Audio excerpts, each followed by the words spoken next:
I'd like to speak about technology trends, which is something that many of you follow, but we also follow for related reasons. Obviously, being a technology magazine, technology trends are something that we write about and need to know about.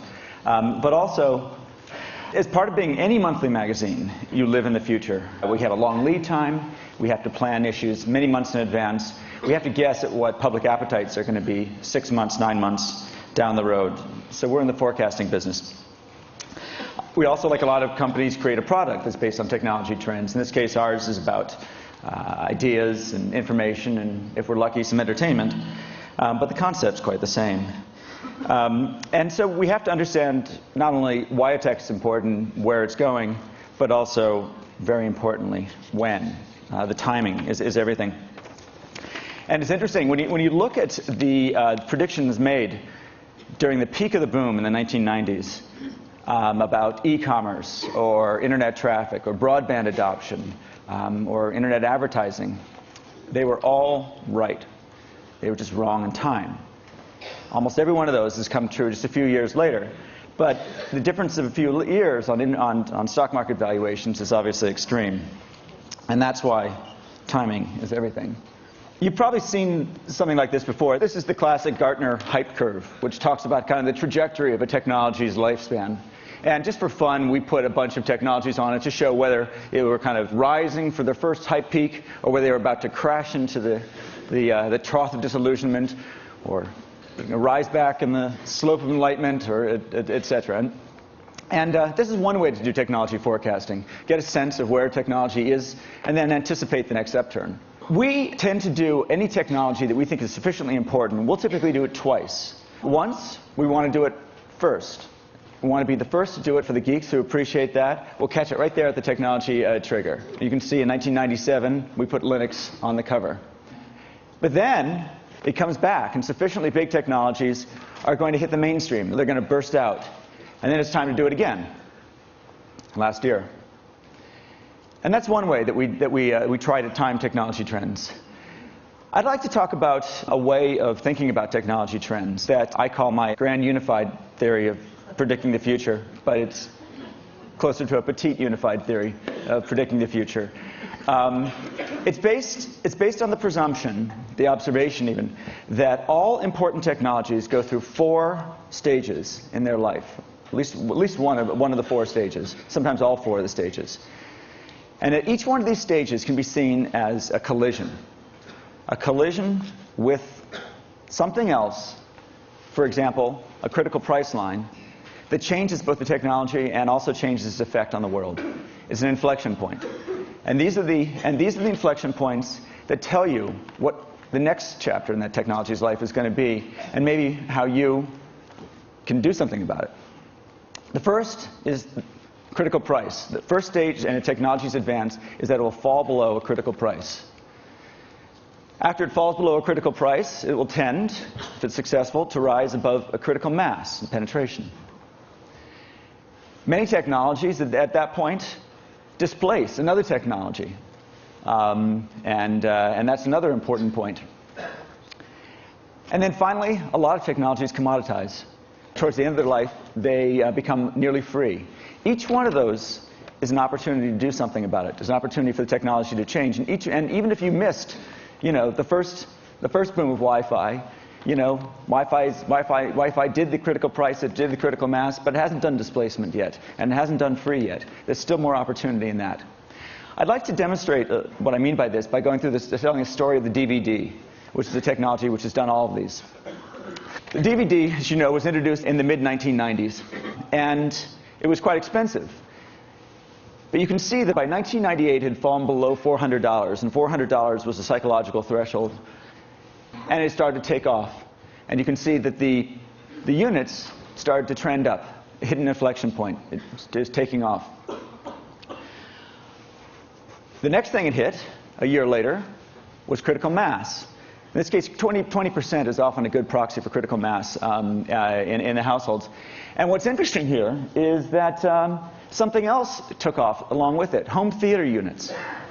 Suddenly you have a DVD in the house, you've got high quality digital video, you have a reason to have a big screen television, you have a reason for Dolby 5.1 surround sound, and maybe you have a reason for starting to connect them and bring the rest of your entertainment in. What's interesting also is note that Netflix was founded in 1999. You know, Reed Hastings is here. He clearly saw that was a moment. That was an inflection point that he could do something with. The next phase it hit was displacement. You can see around 2001, it finally outsold the VCR. And here too, you can see the implications in the world at large. Netflix was right. The Netflix model could capitalize on the DVD in a way that the video rental stores couldn't. Among the DVD's many assets was that it's very small. You can stick in the mailer and post it cheaply. That gave an advantage. That was an implication of the technology's rise that wasn't obvious to everybody.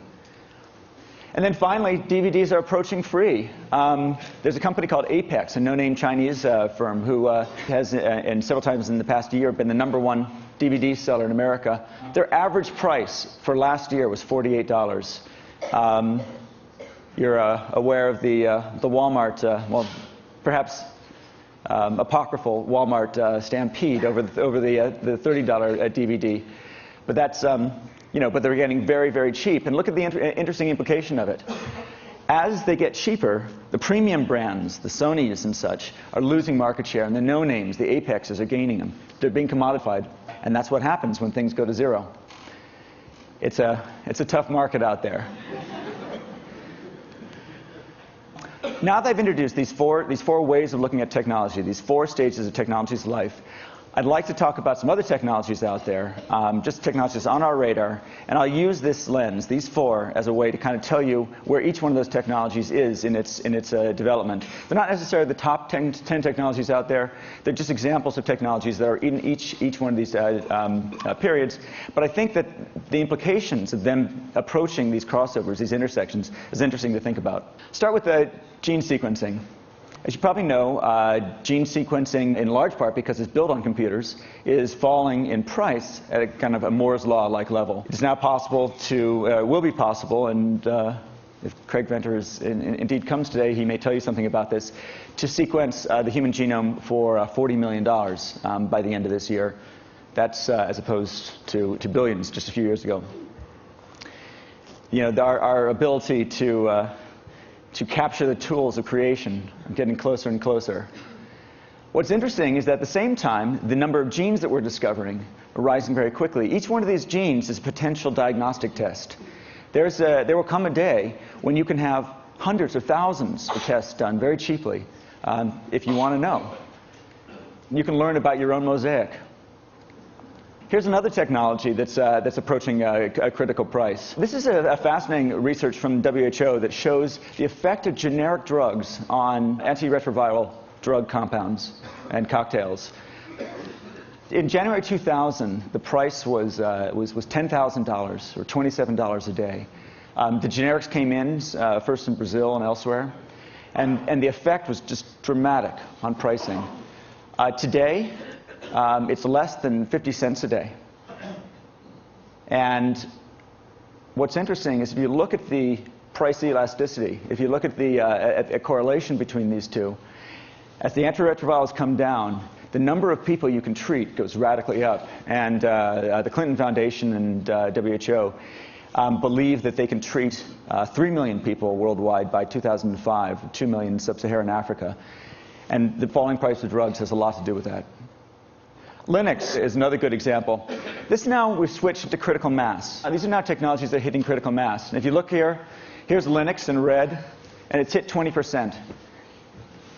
Interestingly, it's done a crossover before, but not the crossovers that matter. The crossover that's going to matter is the one with the blue. But you can look and see the direction those lines are going. You can see that at 20%, it's now taken seriously. It's not just for the geeks anymore. That is, I imagine, what people in Redmond wake up in the middle of the night thinking about. Another technology that we see all around us out here is hybrid cars. I don't know whether anybody has a Prius 2004, but they're fantastic. And if you look at the trends here, by about 2008, and I don't think this is a crazy forecast, there'll be 2% of auto sales. 2% isn't 20%, But in the car business, which is slower moving, that's huge. That's a rival. Once at 2%, you start seeing them on the roads everywhere. And what's interesting about the hybrids taking off is you've now introduced electric motors to the automobile industry. It's the first radical change in automobile technology in 100 years. And once you have electric motors, you can do anything. You can change the structure of the car in any way you want. You can have regenerative braking. You can have drive-by-wire. You can have replaceable body shapes. It's a little thing, and it starts with a hybrid, but it can lead to a whole new era of the car. Well, voice over IP is something you may have heard something about. Again, it's kind of coming out of nowhere. It's a little hard to use right now. There's a company created by the Kazaa founders called Skype. Look at these numbers. They launched it in August of last year. They already have 4 million, nearly 4 million registered users. That's critical mass. And the same thing's happening on the carrier side. You're looking at IP taking over from some of the traditional telecom standards. This is a tipping point. If Malcolm's here, forgive me. And it's going to change the economics and the speed and the players in the industry. It's going to look a little bit like that. And finally, free. Free is really, really interesting. Free is something that comes with digital because the reproduction costs are essentially free. It comes with IP because it's such an efficient protocol. It comes with fiber optics because there's so much bandwidth. Free is really, the gift of Silicon Valley to the world. It is it's an economic force. It's a technical force. It's a deflationary force if not handled right. It is abundance as opposed to scarcity.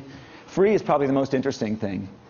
And here you have just the number of songs can be stored on a hard drive. That could be films either, but it's basically every song ever made can be stored on $400 worth of storage by 2008. It takes that entire element, the physical element of songs, off the table. And you've seen the numbers. I mean, the music industry is imploding in front of our very eyes, and Hollywood's worried as well. They're facing a force that they haven't faced before, and their response is draconian, and not necessarily the one that's going to get them out of this. And finally, I'll give you one last example of free, perhaps the most powerful of all. I mentioned fiber optics. Their abundancy tends to make things free. This is the price of a phone call to India per minute. And what's interesting is that it was just 1990 when it was more than $2 a minute. India still has a regulated phone system, and so did we.